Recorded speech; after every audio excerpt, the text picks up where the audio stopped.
Good day everyone. So ayan, sa pag-usapan naman natin ang trending ngayon na sinasabing e-commerce, which is the Sitaw, no? So actually Sitaw is another platform of e-commerce system na kung saan free lang yung app na to, no? So download ka lang through your Play Store, and kailangan meron ka lang talagang pera pampuhunan, no? Order sa'yo, tapos ikaw mamumuhunan tapos para bumili, no? So yun yung isa sa mga ano ng Sitaw, no?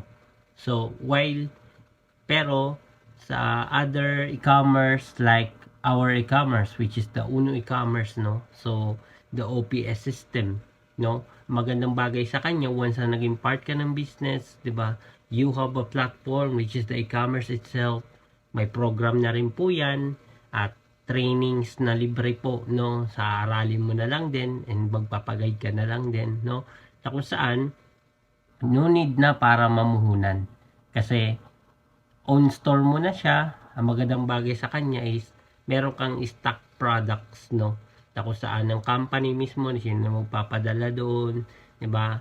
So, hindi mo na kailangan na kailangan meron kang pondo, meron kang pera, ganun. So hindi, no.